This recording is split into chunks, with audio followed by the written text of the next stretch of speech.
नमस्कार, आप देख रहे हैं न्यूज नेशन। मैं हूं आपके साथ अनुराग दीक्षित।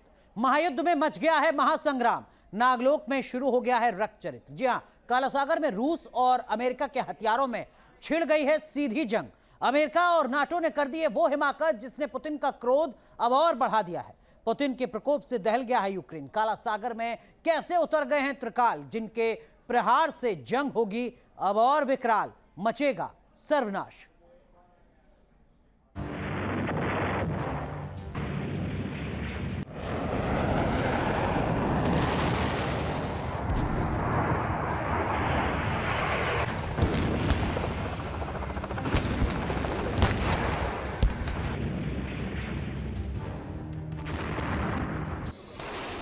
अब यूक्रेन का बचना नामुमकिन है। पुतिन के क्रोध की ज्वाला में नाटो भी झुलसेगा। रूस के प्रतिशोध से अमेरिका हो जाएगा बर्बाद।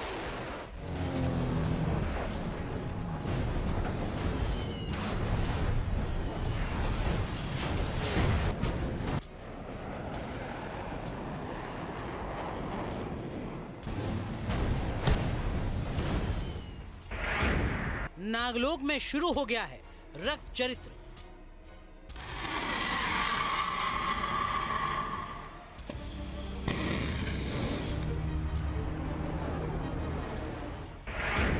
काला सागर में छिड़ गया है महासंग्राम।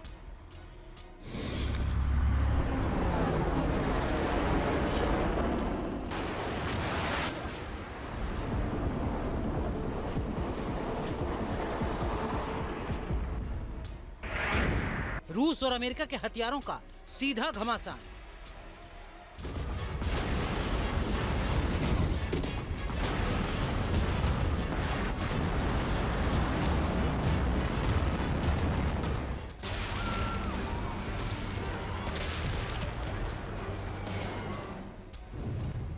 जिस बात का डर था, आखिरकार उसका अलार्म बज गया है। तीसरे विश्व युद्ध की घंटी बजने लगी है। अमेरिका ने तीसरे विश्व युद्ध की आग को भड़का दिया है। अमेरिका और नाटो की एक गलती ने दुनिया में महाविनाश का रास्ता खोल दिया है।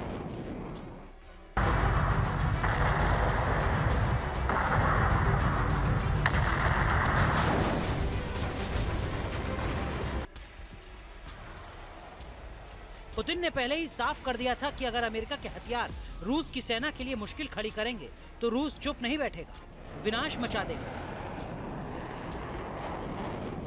लेकिन पुतिन की इस धमकी को नजरअंदाज करके अमेरिका और नाटो ने यूक्रेन को वो शक्तिशाली हथियार दे दिया जिससे यूक्रेन अब रूस को कड़ी चुनौती देने की कोशिश में जुट गया है।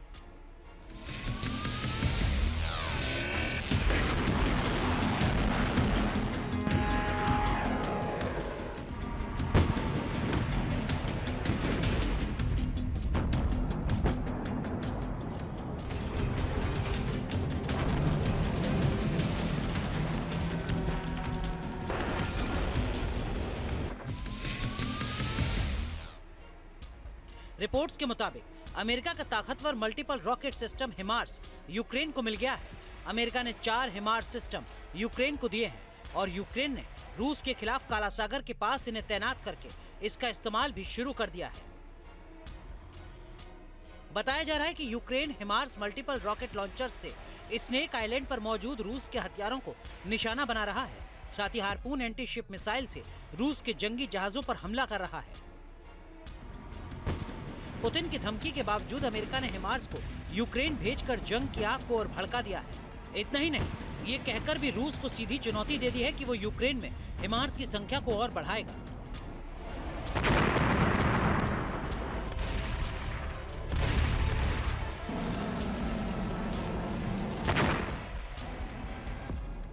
हालांकि अमेरिका ने यूक्रेन को 70 किलोमीटर की दूरी तक मार करने वाला ही हिमार्स सिस्टम भेजा है, क्योंकि अमेरिका को डर था कि कहीं यूक्रेन को लंबी दूरी का सिस्टम भेजा गया और उसने रूसी शहरों को निशाना बनाया तो पुतिन प्रलय मचा देंगे।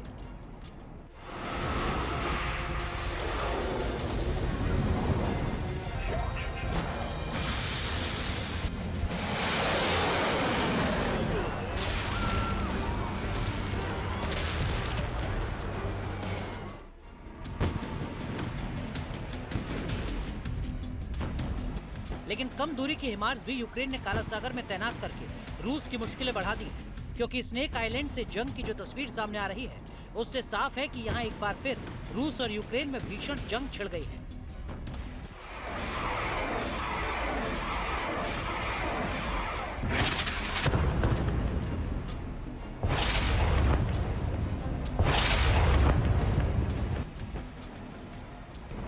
रूस ने काला सागर और स्नेक आइलैंड से यूक्रेन पर हमले तेज कर दिए हैं। रूस ने अपने वॉरशिप पर घातक मिसाइलों को तैनात कर दिया है। यूक्रेन पर कैलिबर और ओनिक्स मिसाइल से हमला कर रहा है।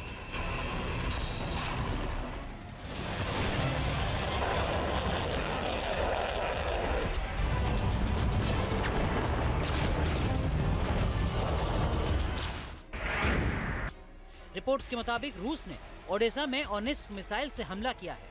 आर्टिसेज एयरपोर्ट को निशाना बनाया है। यूक्रेन ने 2 TB2 ड्रोन को तबाह कर दिया और ड्रोन कमांड सेंटर को भी धमाके में उड़ा दिया।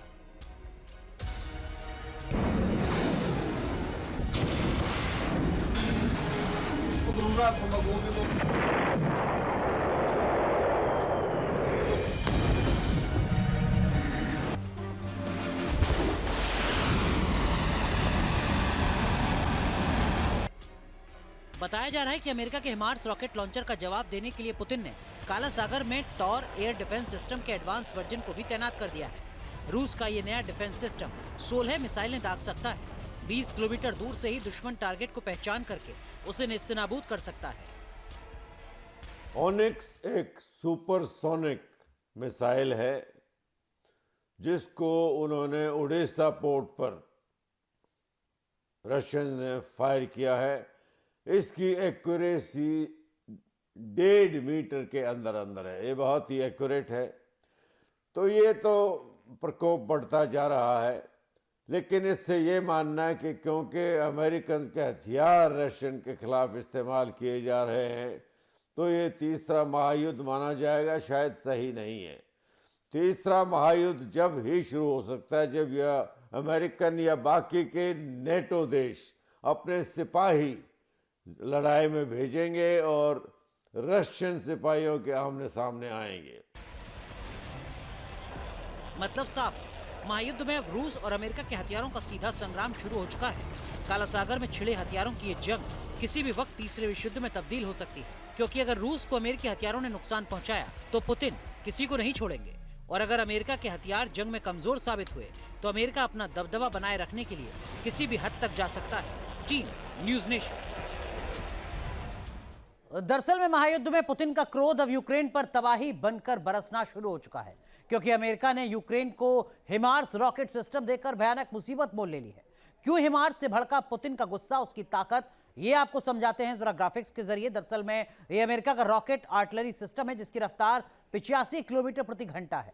हर मौसम में मार करने में सक्षम है। इसकी ऑपरेशनल रेंज 480 किलोमीटर है। ये एक साथ 6 M30 और M31 रॉकेट दागने का मादा रखता है, जिनसे 70 किलोमीटर दूर तक ये मार कर सकता है। सबसे खास बात ये कि ये सिस्टम एक MGM-14 टैक्टिकल मिसाइल भी दाग सकता है, जो कई किलोमीटर दूर तक मार कर सकती है। इसीलिए रूस बार बार इसको यूक्रेन को न देने की धमकी दे रहा था। यही अपने आप में एक बड़ी वजह थी।